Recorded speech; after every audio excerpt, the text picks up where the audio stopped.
بولو نا، کون سی قوم ہے؟ قوم. میں بات کر رہا تھا عشق و ادب مصطفیٰ، مولانا ابھی بیان کر رہے تھے. ایک بات آپ یاد رکھیں، اس دنیا کے اندر سب سے افضل، بلند، اعلیٰ قوم کون سی ہے؟ ملت، امت کون سی ہے؟ مصطفیٰ صلی اللہ علیہ وسلم. کیوں افضل ہے؟ قرآن میں بھی اللہ نے اس کا ذکر کیا. کیوں افضل ہے؟ کیوں افضل ہے؟ اس لیے کہ یہ روزانہ گوشت پکا کے کھاتی ہے اس لیے، یا پھر یہ روزانہ تقریر کرتی ہے اور شادیوں میں پتاسے بانٹتی ہے اس لیے؟ پتہ ہے نا، اتنے مفتی تو آپ بھی ہیں، اتنے تو مولوی آپ بھی ہیں. ایک ہی وجہ ہے، اور وہ یہ ہے، اقبال نے اس پورے فلسفے کو، دین کا پورا نچوڑ، پورا فلسفہ اور پورا پاداش و نتیجہ صرف 2 مصروں میں سمیٹ کے رکھ دیا تھا، اور وہ یہ کہ محمد سے وفا تو نے تو ہم تیرے ہیں.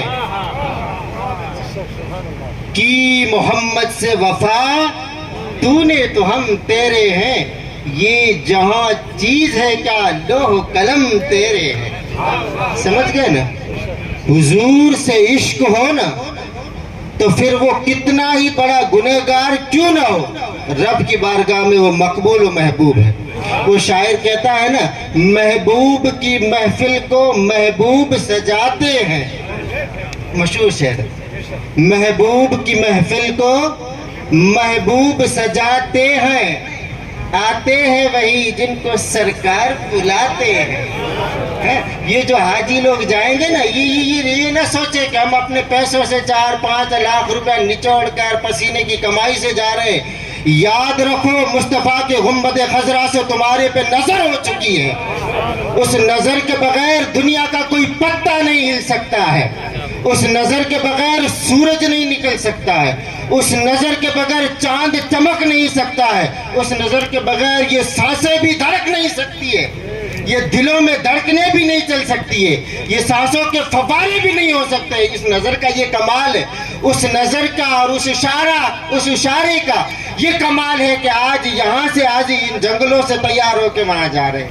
وہ شاعر نے کہا تھا نا، میرا دل تڑپ رہا ہے، میرا جل رہا ہے سینہ. میرا دل تڑپ رہا ہے، میرا جل رہا ہے سینہ، کہ دوا وہیں ملے گی، مجھے لے چلو مدینہ.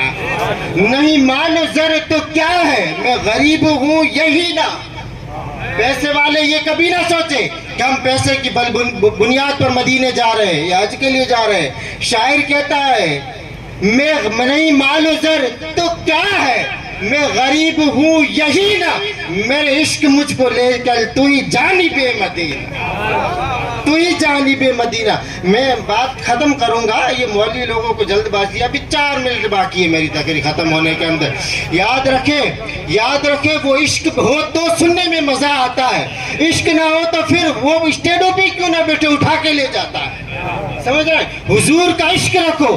اللہ تبارک و تعالیٰ، میں نے آیت پڑھی قرآن مجید میں، کہتا ہے، میرے محبوب تیرے قدموں کی یہ برکت تھی کہ تو مکے میں تھا تو میں نے اس شہر کی قسم کھائی.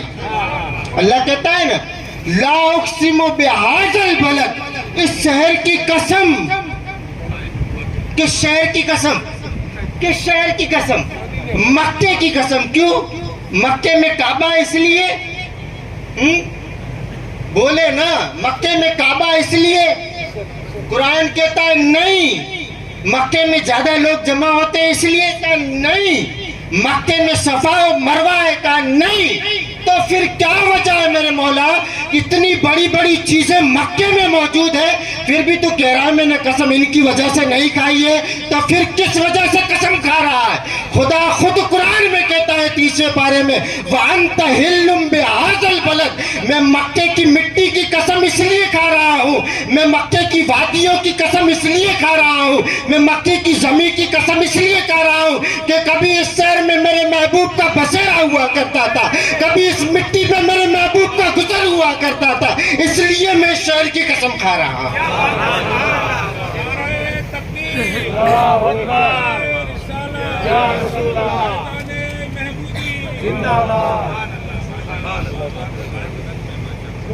میری بات آپ کو سمجھ میں آ رہی ہے کہ نہیں ہے؟ باقی یہ اپنا کمال نہ سمجھے، یہ مصطفیٰ کا کمال ہے کہ وہاں سے انگلی کا اشارہ ہوا ہے۔ وہ کسی نے کہا تھا خاک مجھ میں کمال رکھا ہے، خاک مجھ میں کمال رکھا ہے، تیری نسبت نے مجھے سنبھال رکھا ہے۔ ورنہ یاد رکھے آج پوری دنیا اسلام کی طرف بھیڑیوں کی طرح لبک رہی ہے۔ اس دور کے اندر، اس وقت کے اندر، اس فتن زمانے کے اندر، اس پرآشوب دور کے اندر اگر مسلمان سلامت ہے، مسلمان زندہ ہے، مسلمان موجود ہے تو یہ صرف اور صرف محمد مصطفیٰ کی ذات کا صدقہ ہے۔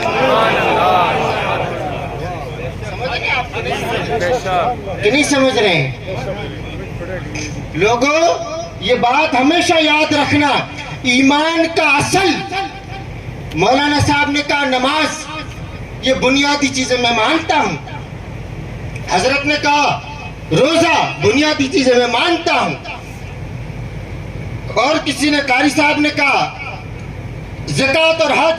دیکھو تھوڑی دیر کے لیے بیٹھ جاؤ، میرے پاس 10 منٹ ہی ٹائم ہے، 2 منٹ رہے، ٹھیک ہے نا؟ نذرانے میں دیا۔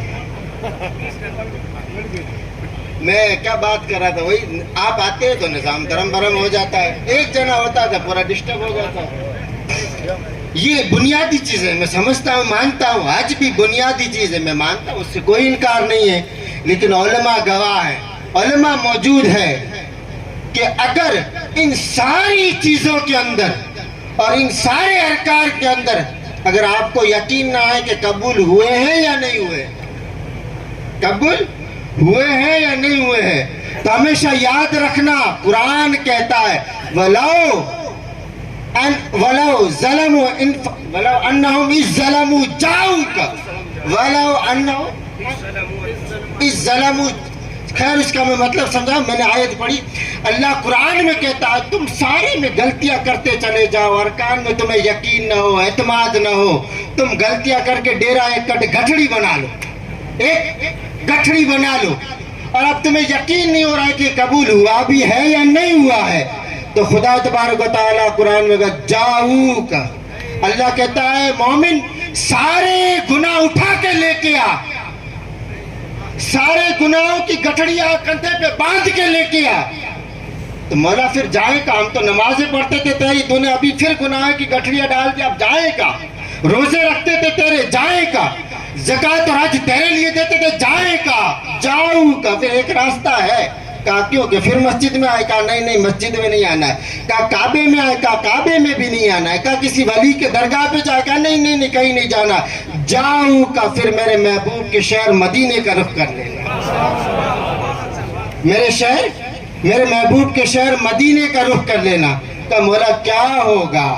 فاستغفر لهم الرسول، اگر میرے محبوب نے اشارہ کر دیا پروردگار میرا ہے نا، میرا ہے، وہ شفیع اور وکیل، آپ نے سنا ہے اللہ کے رسول شفیع ہے، کیا ہے شفیع کا مطلب سمجھتے ہیں؟ شفیع آپ ہم بیٹھے ہوئے کوئی اور نہیں، شفیع کہتے ہیں نا بخشش کروانے والا، اور ایک ہوتا ہے وکیل، وکیل ہوتا ہے جو آڑ بنانے والا، دونوں کا معنی ہندی میں لینے جائے تو ایک ہے، لیکن اللہ کے رسول شفیع ہے، وکیل بولو نا، نہیں ہے، شفیع ہے، شفاعت کریں گے۔